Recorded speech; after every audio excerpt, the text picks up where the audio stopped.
Welcome back to the TheCivDiv.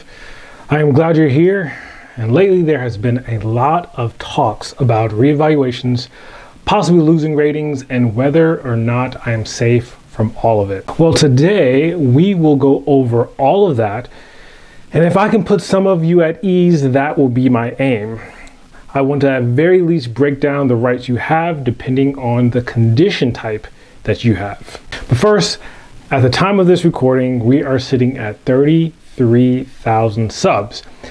As I have mentioned in previous videos, we are doing a road to 50,000 subscriber giveaway. Those come with a myriad of gifts. The number one gift being a $2,000 prize, as well as other gifts and prizes such as hats, shirts, and Nexus letters. So if you are not a subscriber, all you must do is hit that sub button to enter to win a great prize by the time we hit 50K. Let's get into it. Whiskey 9 Yankee 7 November Golf, over. Okay, so the question is, are my ratings safe? So let's look at this. So maybe you're sitting at 90, or maybe you're sitting at 93, and you're wondering to yourself, will me poking the bear, putting in more conditions, or me sitting at 100%, will I be reduced over a period of time? There's a lot of different reasons why you're worried about this, and you're afraid of making moves based on the possibility of being reduced. As I said, you have different rights depending on what kind of condition you have. Not all conditions are rated the same, as we know with the different ratings, but they're not looked at the same either. So let's break down the different types of conditions, and I think this might help you make the determination whether or not you should go forth and put in more conditions, or if you're safe altogether. Now, I will say this, there is no condition that is 1000% safe from being investigated or being reevaluated, depending on a few different criterias. We'll go over some of those nuances a little bit later, but for now, let's look at the two that I talked about a little bit a few seconds ago. Now, for a normal condition, there is no doctrinal or policy term for it, although I have heard some people call it dynamic. And so throughout this video, I will just call it dynamic because that is the easiest way to describe them.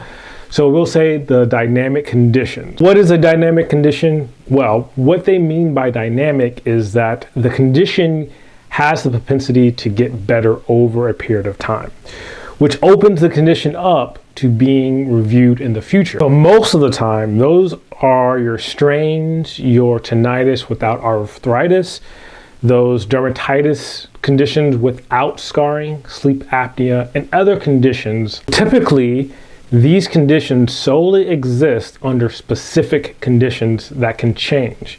These conditions often fall prey to the 5-year reevaluation rule. Okay, so that is dynamic. So now let's talk about the other one. So on the other hand, we have static conditions. Now, static conditions, according to the VA, is a disability that is considered permanent by its nature, history, and severity. It is assigned a permanent evaluation without the need for future examinations to determine whether or not the disability has improved. So examples of static conditions are blindness, paralysis, severe respiratory disease, chronic organ failure, and severe mental health disabilities. So in the context of reduction for static conditions, really the only way they can reduce them is if the vet is found to have committed fraud to obtain it, or there has been evidence of substantial improvement and the VA has observed these changes over a period of time. So basically things I have covered in my When to Poke a Bear video.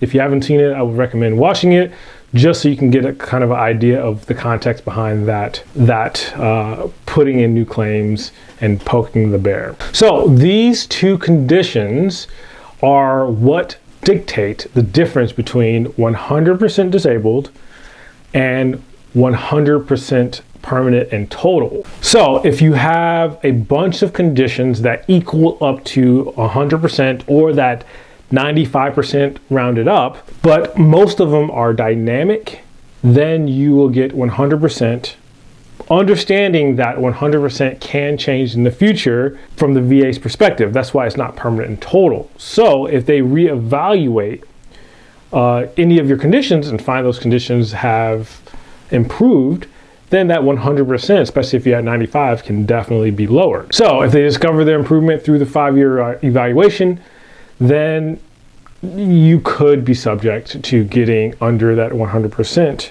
or that reduction that everyone fears. On the other end of that spectrum, you have a bunch of conditions that still equal up to 100%, but if you take away your dynamic conditions, you're still at least 95, then you will be 100% permanent and total, which again means your static conditions, the conditions that won't change, make up your 100%.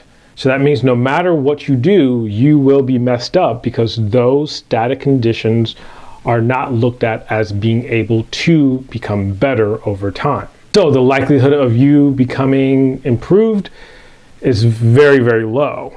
So they give you 100% PNT. Now, there's other ways to get 100%.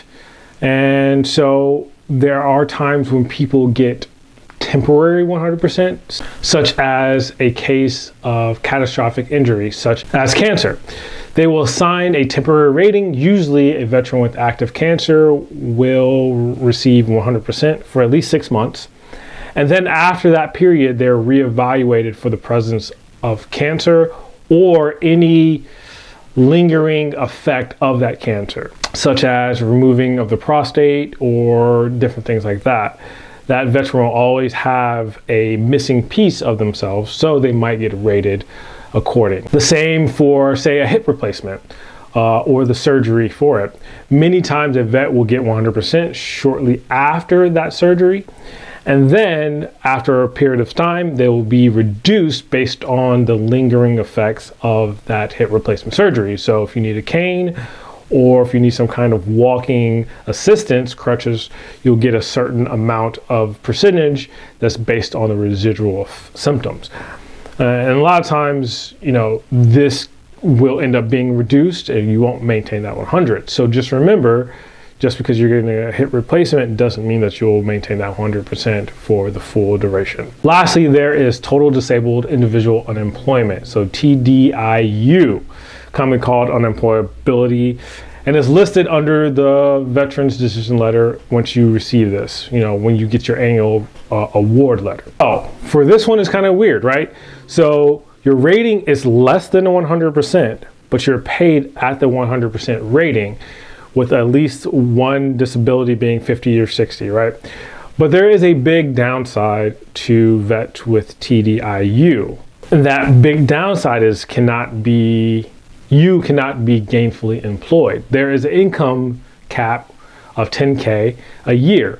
Now, reduction can come obviously if the VA finds out that you are working and your cap is above that $10K, which obviously, depending on the situation, can be considered fraud, right? So cases where the vet needs more money, there are programs out there that can assist that won't push you over that 10K cap. And if you guys want a video kind of detailing those different programs, if I get enough action down in the comments to that end, I will definitely, myself or Clay will definitely make a video highlighting a lot of those programs. So just let us know if you do want something like that. Okay, so last part is there are some rules the VA put into place that causes a reevaluation that I will cover in my next video, So these rules can make or break you, right? Depending on the type of condition you have. And I broke down dynamic versus static for a reason, because really if you are thinking about whether or not you're going to get reduced, it really boils down to what kind of condition you have, the longevity of symptoms, and whether or not you're committing fraud. I mean, let's be real, there are some vets out there who do it.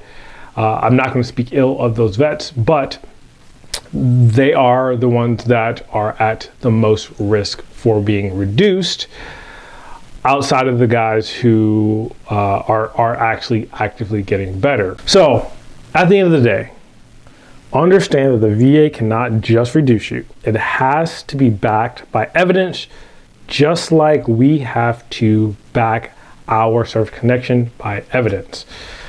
Now, you might think that if the VA never evaluates you, then they can't reduce you. Good thought, horrible execution. My advice is do not play that game. You know, I go on Reddit, I read the Reddit threads. I heard some people say, oh, if I never go to my VA appointments, they can never evaluate me. And, you know, I have enough evidence within my records for them to make their evaluation. But the VA has things in place that if you don't go to your appointments, you can be penalized for it. And so there are going to be different outcomes for that. But I'll read what the VA says about failure to show up to your appointment for reevaluation more specifically. So, according to the M21, when a claimant fails to report for a reexamination and the issue is continuing entitlement, VA shall issue a pre-termination notice advising the payee that the payment for the disability or the disabilities for which the reexamination was scheduled will be discontinued, or if a minimum evaluation is established, or there is a evaluation protected under the part of the M21 reduced to the lower evaluation, such notice shall also include the prospective date or discontinuation of reduction, the reason therefore, and a statement of the claimant procedural and appellate rights. The claimant shall be allowed 60 days to indicate his or her willingness to report for reexamination or to present evidence that payment for the disability or disabilities for which the reexamination was scheduled should not be discontinued or reduced. If there is no response in 60 days, or if the evidence submitted does not establish continued entitlement, payment for such disability or disabilities shall be discontinued or reduced as the date indicated in the predetermination notice or the date of the last payment, whichever is later. So guys, when you're talking about reevaluation specifically, which people go through, especially after the 5-year and upcoming for the mental health, mandatory 6 months after active duty examination for mental health, don't scoff off these reevaluations. Go to your reevaluation because it's only going to affect you in a negative way.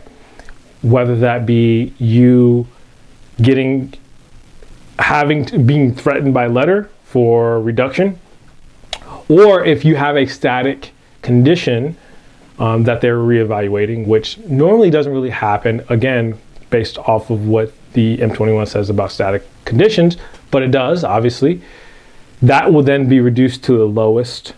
They can't just take away the static condition, right? So they'll lower it to the lowest rating that it dictates in the 38 CFR. And then you will have to then go prove that the rating that you were previously at is the correct one. So you might as well just go to the reevaluation, make sure that you're maintaining your payment, maintaining the rating that you have, and then you just kind of avoid a lot of the extra work. Of course, if you have gotten better, they're going to figure that out. So might as well just go ahead and do it. Well, hopefully this clears up a few things regarding whether or not your conditions are safe. I know this is a long video, but I really wanted to hit it home for you guys. Don't mess around. The VA seems to be getting tighter and tighter shot groups on reevaluations, trying to get really effective evaluations on vets, period, for conditions, and really trying to consolidate how they're evaluating people. Sometimes it may look like this is a bad thing, sometimes it looks like it's a good thing, but all in all, it's a game that's being played, and if you are a good player, you'll win. understanding the policy behind it is going to be a make or break thing for you. So this is what this channel is for. Education, making sure that you are informed. And this is what we're doing on a day-to-day basis, trying to make sure that you're informed. Okay, enough of me on my soapbox. That is it. That's all I have for you today. As always, this is Jay with TheCivDiv. Stay informed, stay strong and resilient.